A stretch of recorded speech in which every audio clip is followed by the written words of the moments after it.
Bapak, Ibu, Saudara, setiap orang yang percaya harus meninggalkan cara hidup yang lama. Jadi pertobatan itu, Bapak, Ibu, Saudara, memang butuh proses. Tetapi hanya satu tujuan, yaitu supaya cara hidup yang lama kita tinggalkan dan mengenakan hidup yang baru. Kita melihat bagaimana Alkitab menceritakan orang-orang yang berjumpa dengan Tuhan Yesus. Yang tadinya mereka itu adalah penuh dengan dosa, saudara. Dimulai dari seorang pemungut cukai yang akhirnya menjadi murid Yesus, saudara. Demikian juga bagaimana Zakheus meninggalkan cara hidup yang lama pada waktu Yesus datang ke rumahnya. Dia berjumpa dengan Yesus, berbincang-bincang dengan Yesus. Dan akhirnya dia berkata, kalau selama ini ada yang kuperas, aku merampok uang mereka. Jadi kalau Bapak, Ibu, Saudara belum mengalami perjumpaan dengan Tuhan, mustahil engkau bisa meninggalkan cara hidup yang lama. Dan ini penting sekali, Bapak, Ibu, Saudara, di dalam kepercayaan kita kepada Tuhan. Kalau kita berkata bahwa aku ada di dalam Yesus, aku percaya kepada Yesus, tetapi tanpa mengalami perjumpaan dengan Tuhan, nol besar.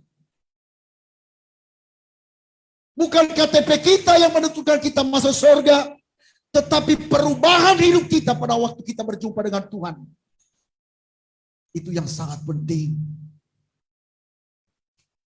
Seperti saya minggu yang lalu saya katakan, saudara, menjadi orang Kristen kalau sekarang ini keren. Kalau waktu gereja mula-mula, kata Kristen itu adalah suatu ujaran yang sangat tidak mengenakan sebenarnya, saudara. Sesuatu penghinaan kepada orang-orang pengikut Kristus. Kalau dikatakan dia orang Kristen, berarti dia adalah kelas bawah di dalam agama Yahudi pada waktu itu, saudara. Karena pada waktu itu banyak orang yang menolak Yesus. Tetapi kalau sekarang ini ngetren, saudara, orang pakai salib. Wah. Sekarang ini banyak orang yang pakai salib, bangga menjadi orang Kristen. Bukan hanya pakai kalung lagi, anting-anting pun ada yang pakai salib, saudara. Ada orang yang beragama seberang menggunakan salib, ya Bapak Ibu, ya di kupingnya, ya apa? Jadi anting-anting, saudara. Ini menandakan bahwa kekristenan itu sebenarnya keren, saudara.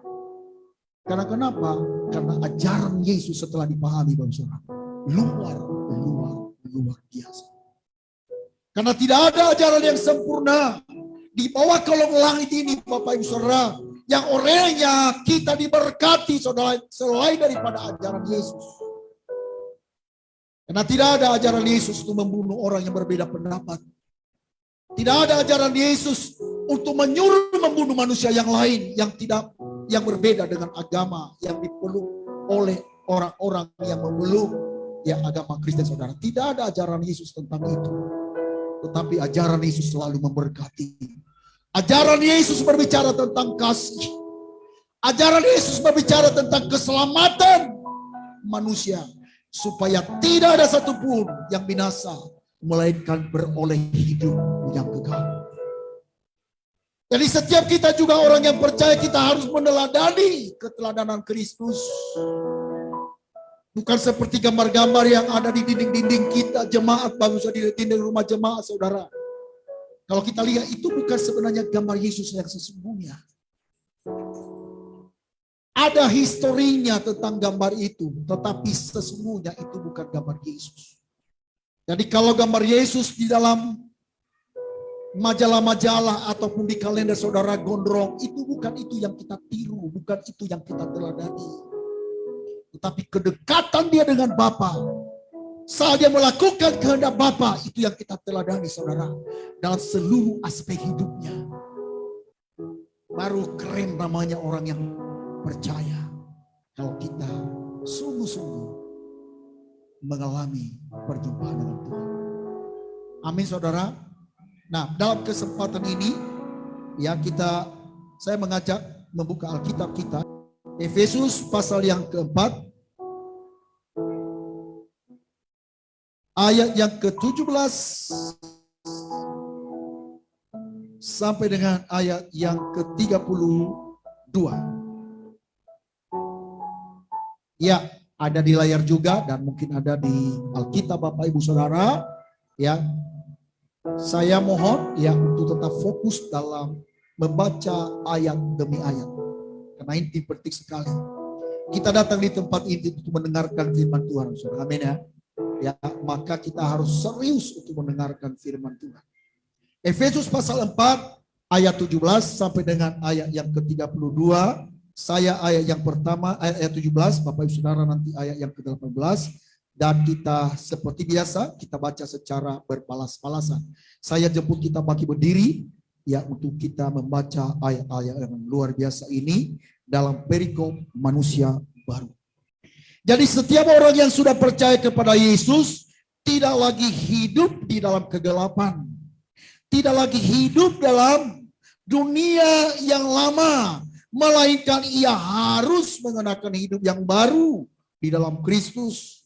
Ia sudah dimerdekakan, tidak lagi menjadi hamba dosa, melainkan hamba kebenaran. Katakan amin. Itulah berita Injil Bapak Ibu Saudara yang saya beritakan pada pagi hari ini. Supaya kita mengerti posisi kita sebagai orang yang percaya. Supaya kita mengerti posisi kita pada waktu kita setelah mengenakan hidup yang baru di dalam Kristus. Kita bukan lagi budak dosa, hamba dosa, melainkan hamba kebenaran. Kalau kita bukan hamba dosa, tetapi hamba kebenaran, berarti yang kita lakukan setiap hari adalah melakukan kebenaran Allah, bukan kebenaran diri kita sendiri, melainkan kebenaran Allah yang telah memerdekakan kita. Firman Tuhan ini berkata tadinya kita harus menegakkan hidup yang lama. Dan kita diperbaharui di dalam hidup yang baru di dalam Kristus.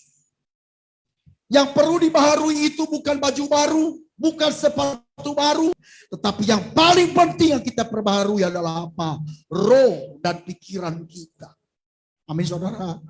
Itulah sebabnya di dalam ayat yang ke-22 tadi, ya dikatakan begini, yaitu bahwa kamu berhubung dengan kehidupan kamu yang dahulu harus menanggalkan manusia yang lama, menemui kebinasaannya oleh nafsu yang menyesatkan. Ayat 23, supaya kamu dibaharui di dalam roh dan pikiran.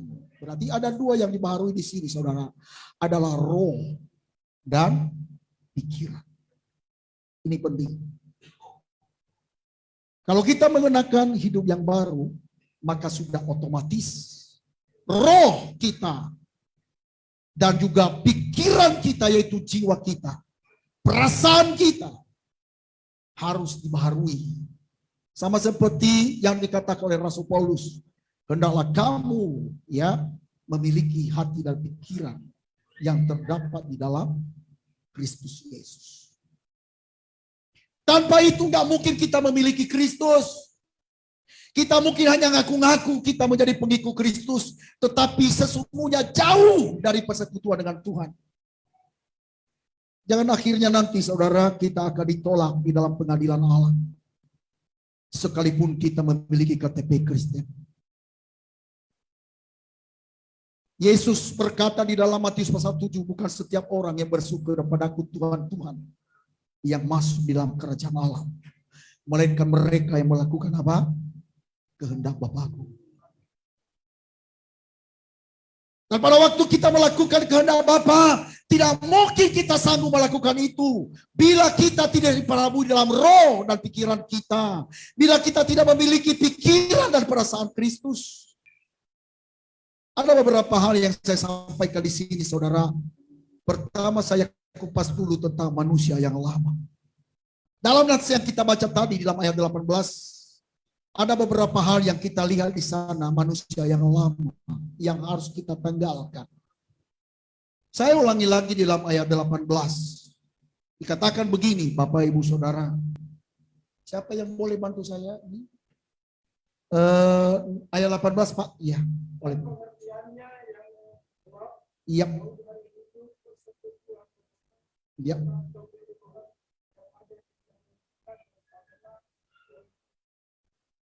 Iya, haleluya. Ada beberapa hal yang kita lihat di sana. Pertama adalah pengertiannya yang gelap.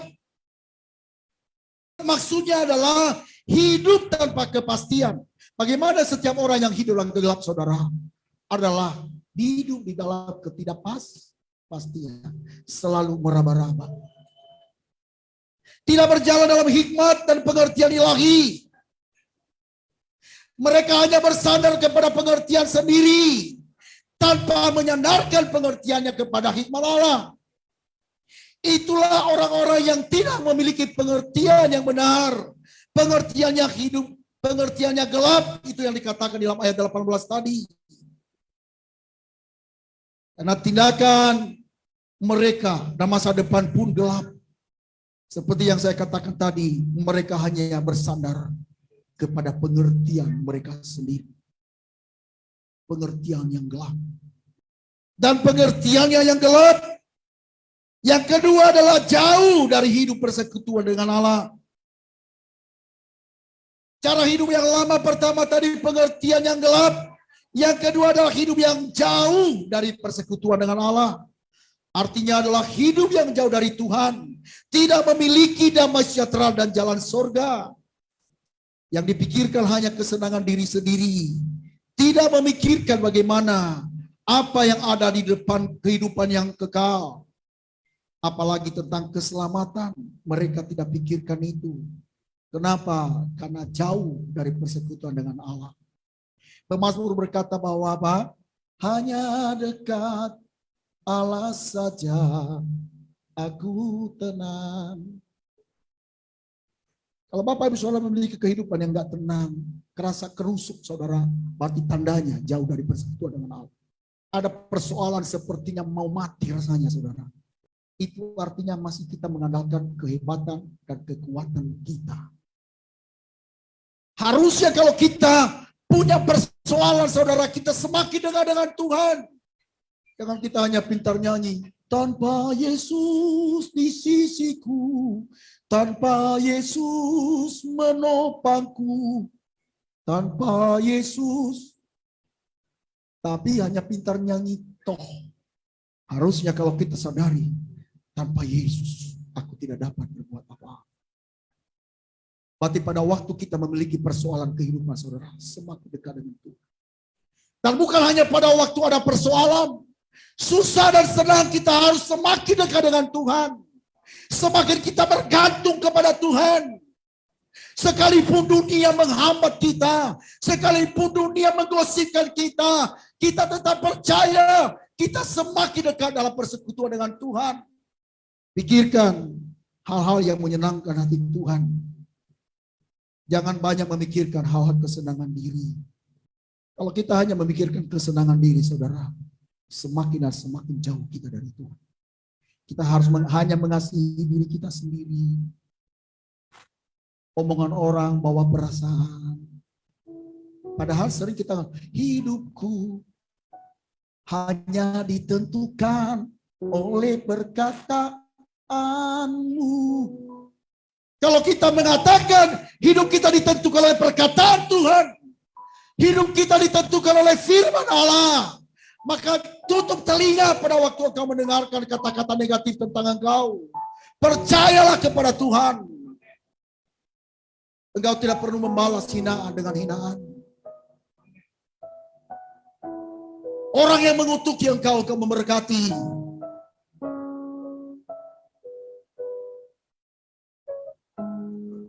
Sehingga engkau melihat kehebatan dan kedahsyatan Tuhan yang engkau sembah. Tinggalkan hal-hal seperti itu yang menjauhkan kita dari Tuhan. Coba evaluasi Bapak Ibu Saudara setiap hari, apa yang membuat aku jauh dari Tuhan? Apa yang membuat saya semakin jauh dan semakin jauh dari Tuhan? Jangan-jangan gaya hidupku yang tidak sesuai dengan kehendakku. Jangan-jangan perkataanku perkataan kotor setiap hari. Kita harus mengevaluasi setiap perkataan kita, setiap gaya hidup kita yang menjauhkan kita dari persekutuan dengan Tuhan. Jangan kita hanya percaya diri terus saudara, tetapi mari kita bercermin dengan firman Allah. Karena firman Tuhan itu adalah kehidupan. Itu yang membuat kita semakin kuat. Kalau kita pegang janji Tuhan, saudara, kita tidak akan berjalan tanpa penyertaan Tuhan. Dia akan membela engkau.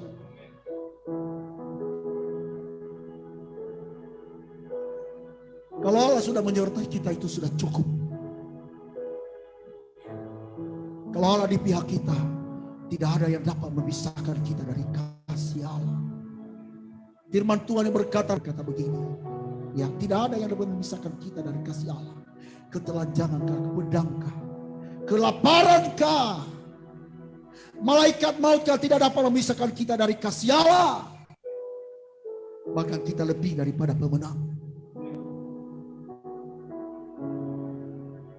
Kalau kita hidup dengan persekutuan dengan Tuhan. Jangan setiap hari, saudara, hanya yang kita pikirkan uang terus. Uang itu penting.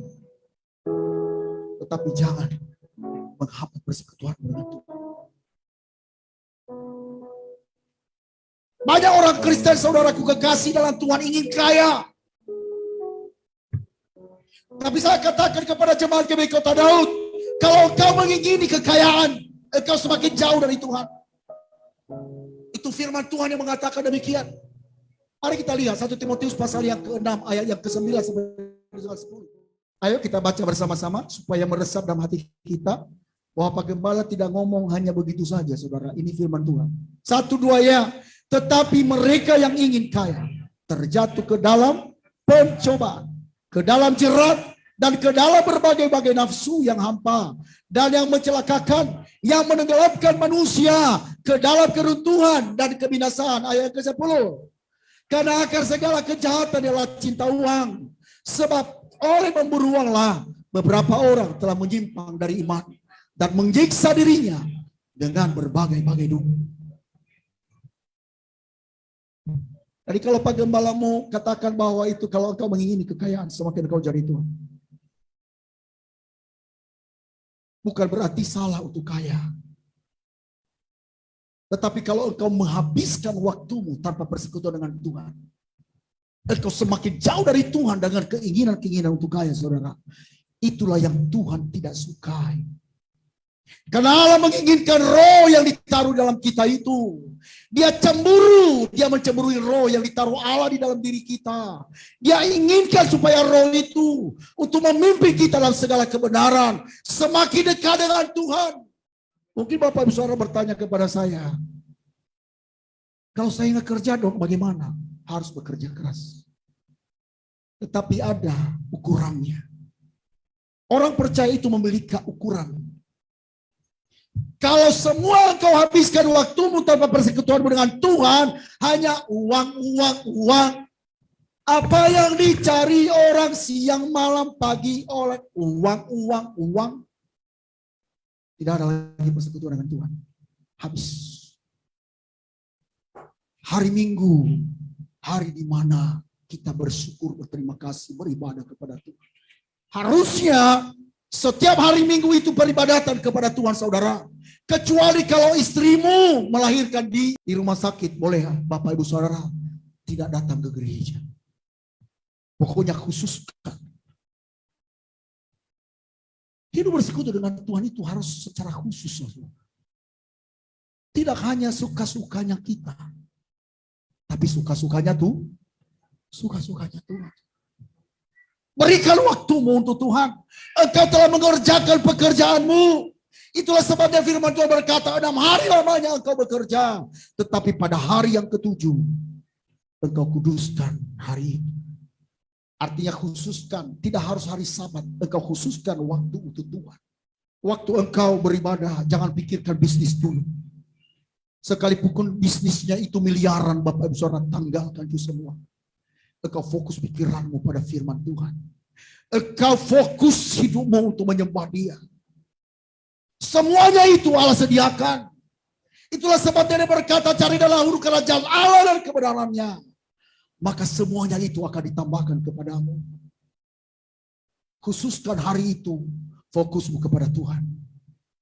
Tuhan, aku sudah mengerjakan bagianku selama 6 hari. Sekarang aku memfokuskan diri untuk Engkau berbicara bagiku melalui firman. Kalau kita memiliki hati seperti ini, Bapak Saudara, Allah akan dengan berbagai macam cara Allah bisa memberkati kita. Kalau engkau kaya, karena memang kasih karunia dari Allah, engkau beri waktu. 2 malam kemarin, beberapa waktu yang lalu, 2 minggu yang lalu, ada orang yang bersaksi, aku mau khusus untuk Bleskom dengan doa malam, saya khususkan waktu saya untuk berdoa. Saya berbicara, diskusi dengan istri saya. Katanya dalam kesaksian itu, aku mau bukan hanya hari Minggu saya beribadah, tetapi aku mau fokuskan diri dalam Bleskom. Dalam doa malam, aku datang sujud di hadapan Tuhan. Saya percaya saudara, kalau ini kerinduan sungguh-sungguh mencari wajah Tuhan, terlalu ajaib Tuhan untuk menolong. Terlalu ajaib Tuhanmu. Yang itu tadi, kecaplah dan lihatlah betapa baiknya Tuhan itu. Kecaplah, alamilah perbuatan Tuhan yang ajaib itu. Semakin engkau bersekutu dengan Tuhan, alami kuasanya.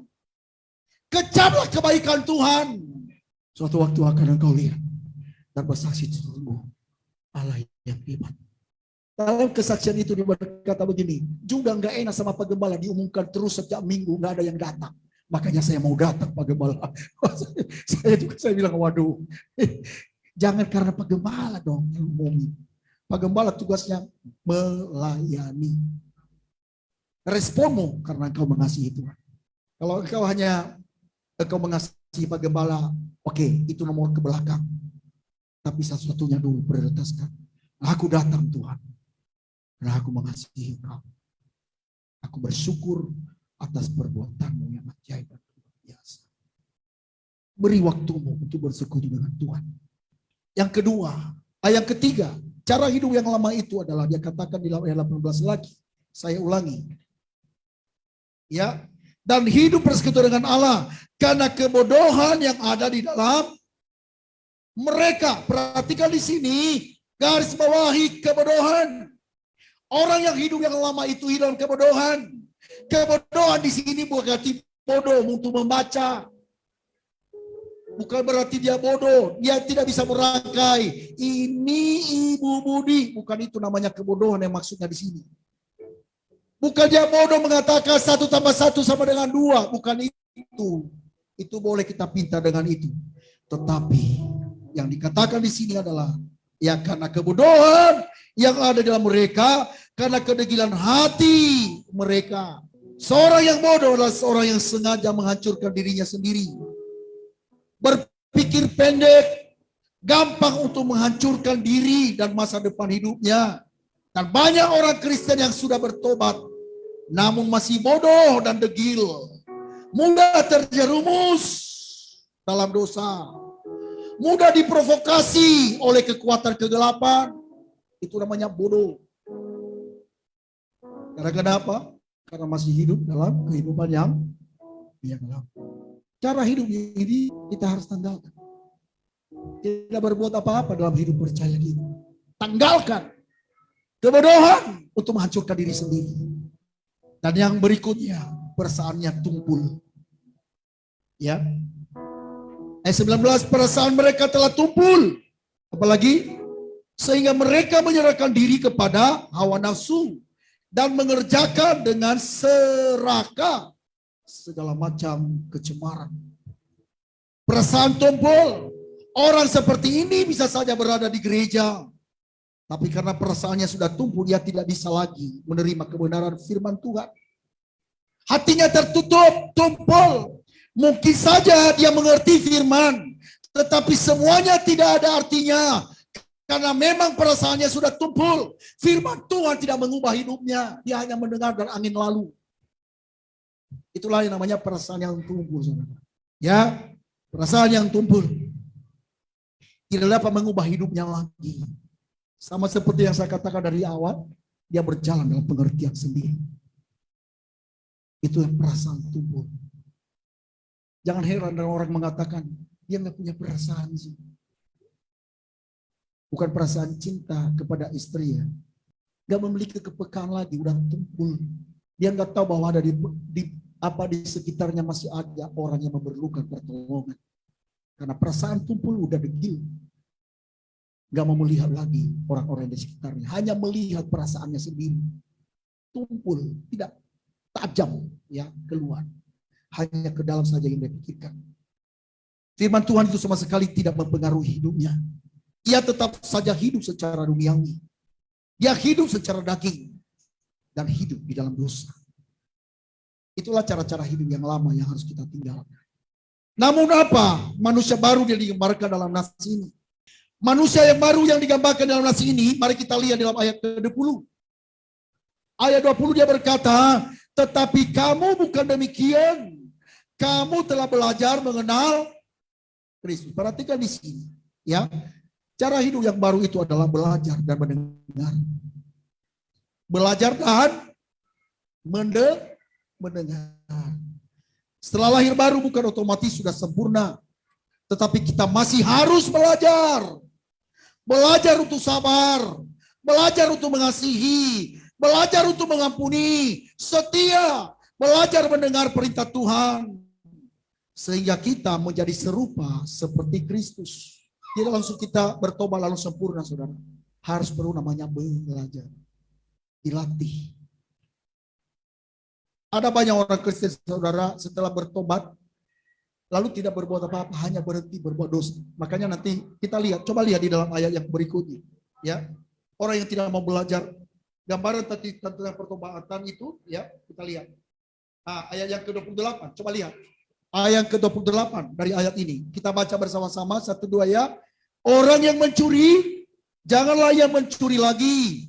Tetapi baiklah ia bekerja keras dan melakukan pekerjaan yang baik dengan tangannya sendiri. Supaya ia dapat membagikan sesuatu kepada orang yang berkekurangan. Artinya saudara, pertobatan itu bukan hanya sekedar berhenti berbuat dosa.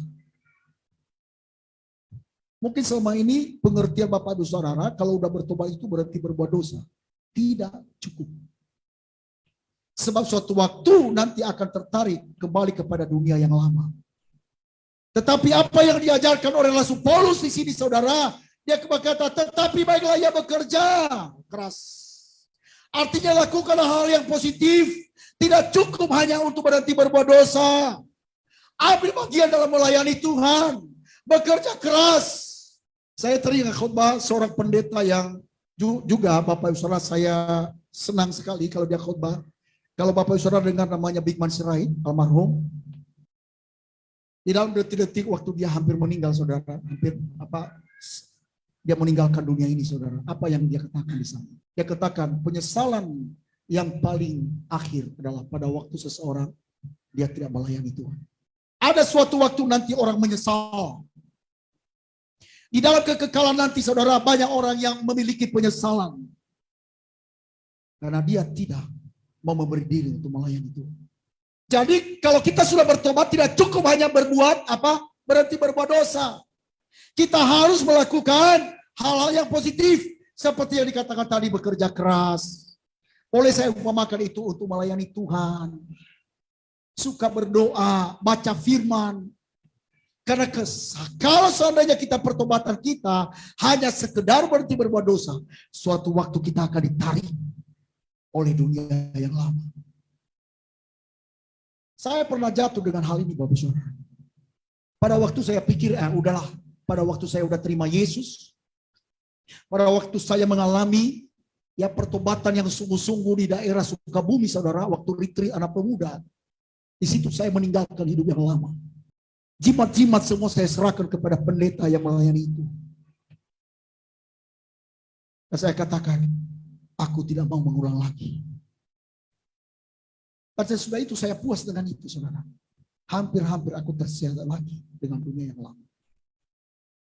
Pada waktu saya mendengarkan firman Tuhan ini, seorang hamba Tuhan memberikan pemaparan ini, saudara. Rupanya pertobatan itu tidak cukup hanya berhenti berbuat dosa. Tetapi mari kita bekerja keras. Melayani. Melakukan hal-hal yang menyenangkan hati Tuhan. Pikirkan setiap hari apa yang memuaskan hati Tuhan. Mungkin engkau tidak bisa khotbah, mungkin engkau tidak bisa menerima kolektor di gereja, tetapi dalam hidup kita, hidup yang untuk melayani, sehingga orang melihat luar biasa orang Kristennya. Saya melihat Kristus yang ada di dalam Bapak ini. Orang melihat kita, saudara, berbeda waktu belum kita menerima Yesus. Tetapi kalau jalan seperti biasa aja, seperti yang dulu begitu jaga, gak ada perubahan, apa bedanya? Harus ada beda. Memang Bapak Ibu Saudara melakukan pertobatan dan mengerjakan pekerjaan yang baik melayani Tuhan, banyak ocehan orang, saudara. Ada konsekuensi. Bisa saja orang-orang yang kerap selama ini bagi kita, orang-orang yang suka berbuat dosa bersama dengan kita, mereka akan meninggalkan kita. Tapi tidak ada persoalan, saudara.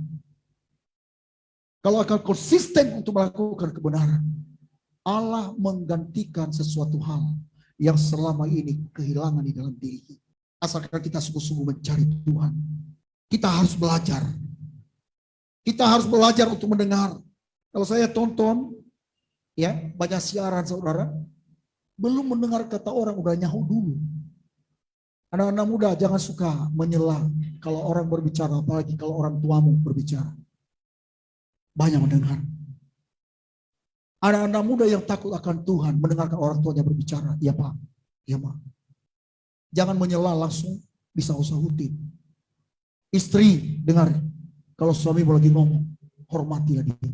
Nanti ada giliranmu untuk menjawab. Jangan sahut menyahut. Sehingga di dalam rumah tangga tidak perang saudara. Tidak terjadi perang badar. Dengarkan, suamimu lagi berbicara. Sekalipun mungkin dia ngomong yang apa-apa. Kalau kau sudah kawin dengan dia, harus hormati dia. Itu firman Tuhan. Sekalipun dia mungkin ya ngomongnya seperti yang kita mau tarik. Apa sih dia ngomong suami saya ini? Karena ada suami itu susah sekali ngomong. Gak apa-apa. Kalau kamu sudah menerima dia sebagai suamimu, berarti kamu harus menghormati. Loh, itu kata firman Tuhan. Bagaimana kalau ngomong itu data firman Tuhan. Hai istri, hormatilah suami. Jangan menyela. Kalau lagi marah, yang satu dingin, yang marah boleh panas. Nanti dingin sendiri. Tapi kalau sama-sama semua panas, nah, ya, belajar mendengar. Dengarkan apa maksudnya, pahami. Mendengar di sini bukan hanya mendengar dengan telinga, tapi harus dipahami, dimengerti, baru dipahami. Jadi pengertiannya itu loh, dimengerti dulu, baru dipahami. Ya, makanya di dalam kitab Yakobus, ya, hendaklah kamu apa? Cepat untuk mendengar, tetapi lambat untuk berkata. Lu Alkitab yang mengatakan itu. Jangan emosi kalau ngomong. Dengarkan dulu. Jangan-jangan dia lagi, kalau kita memahami lawan bicara kita, saudara, ya, kalau kita mengasihi, kalau kita berbicara tentang kasih, saudara, pahami dulu, nggak apa-apa dia marah. Bisa saja dia lagi bermasalah dengan yang lain. Jangan-jangan suamimu lagi bermasalah dari kantor. Kamu menjadi kuping dari suami untuk mendengar. Begitu juga sebaliknya, suami, kalau istrimu lagi ngoceh di rumah, mungkin saya pernah lama dulu di rumah, saudara. Saya nggak betah di rumah. Iya. Karena anak di rumah ya, bagaimanapun anak itu bagaimana ya. Aduh. Nah istrimu, mungkin dia lagi emosi sama anak-anak. Ya jadilah suami sebagai pendengar. Kau dengarkan, oh istriku lagi bosan di rumah. Bawa dia jalan, pergi ke Itrasera, duduk-duduk di sana. Kalau saya dengan ibu gembala itu, kalau ibu bosan di rumah, marah-marahan, gelar tikar di Itrasera. Panggil tukang kopi. Ya kan? Pulang di rumah segar. Murah meriah. Jangan dulu itu harus pergi ke sana, nggak jadi. Ya, yang sederhana aja. Kalau dia lagi marah-marah, istrimu lagi marah, udahlah, ya. Ayo kita jalan yuk. Nah, apalagi kalau beri oleh-oleh, ya, apa gitu ya, pasti istri senang. Amin. Haleluya, ya. Nah, yang berikutnya menerima kebenaran. Ayat 21. Ya, perhatikan ayat 21, karena kamu telah mendengar tentang Dia dan menerima pengajaran di dalam Dia menurut kebenaran yang nyata dalam Kristus. Menerima. Jadi bukan hanya mendengar tapi menerima. Kalau hanya mendengar tadi ya belajar, tapi menerima di sini adalah menjadikan rema. Kita menjadikan rema kebenaran itu. Kalau kita menjadikan firman itu menjadi rema dalam hidup kita, maka kita bukan pribadi yang suka menuntut. Banyak orang yang bisa menuntut dan sukar untuk menerima dan bersyukur. Tetapi sebagai manusia baru dalam Kristus kita harus mengampuni, menerima, dan saling mengasihi. Bersyukur dalam segala hal. Orang yang mau menerima akan selalu dipuaskan. Tetapi orang yang suka menuntut akan kecewa dan akhirnya memberontak. Kalau bahasa Jawanya menerima itu nerimo. Betul nggak? Enak, ya. Nerimo. Nerimo. Nerimo di sini mengucap syukur. Iya. Puji Tuhan. Haleluya. Suami hanya memiliki gaji 1 juta. Puji Tuhan. Memang kalau kita ngomel bisa bertambah gaji. Gaji bisa bertambah. Enggak kan? Mengucap syukurlah. Amin. Kita harus mengucap syukur. Ya. Kita harus mengucap syukur. Kemudian berikutnya adalah manusia yang lama, ya, harus menanggalkan, ya harus kita tanggalkan. Setiap orang yang datang kepada Yesus harus menanggalkan manusia yang lama. Jika tidak akan membahayakan hidup kita. Yang harus kita tanggalkan adalah hal-hal yang menghambat berkat.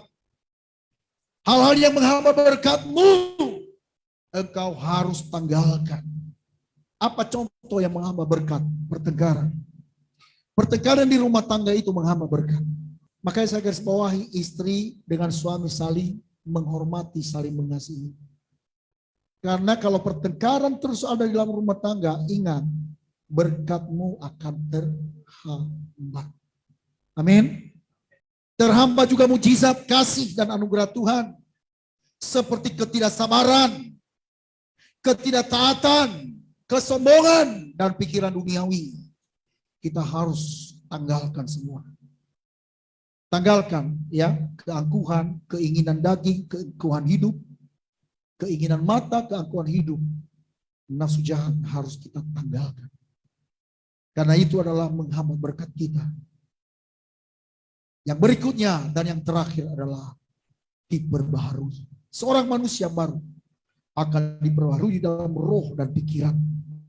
Hidup kekristenan tidak hanya sekedar diperbaiki, tetapi hidup kekristenan itu adalah hidup yang dibaharui dalam Tuhan. Hidup yang dibaharui. Saya minta jemaat mengatakan, aku mau dibaharui oleh Tuhan. 1, 2 ya. Aku mau dibaharui oleh Tuhan. Amin. Ya. Relakan dirimu dibaharui oleh Tuhan. Relakan Kristus menggarap hidup kita. Sampai hidup kita bagaikan bejana yang indah di mata Tuhan. Rasul Paulus menanggalkan hidup yang lamanya. Pada waktu direlakan, hidupnya digarap oleh Tuhan. Di dalam Filipi pasal 7, pasal 3 ayat 7 sampai 8 berbicara begini. Tetapi apa yang dahulu merupakan keuntungan bagiku, sekarang kuanggap rugi karena Kristus.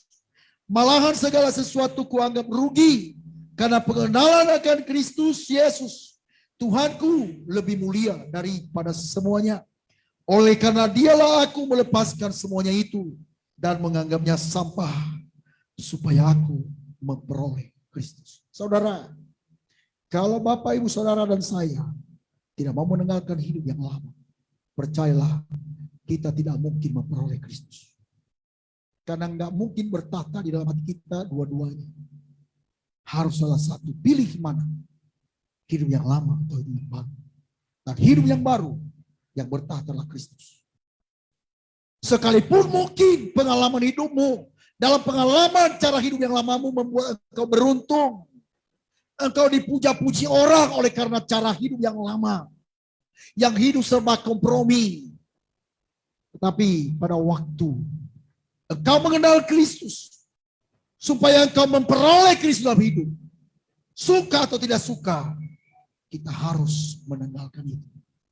Firman Tuhan di dalam 1 Yohanes pasal 2 ayat 6 dia berkata, barang siapa yang berkata dia ada hidup di dalam Kristus, maka dia wajib hidup sama seperti Kristus hidup. Kita juga harus serupa segambar dengan dia. Di dalam perkataan, di dalam pikiran, dan di dalam perasaan.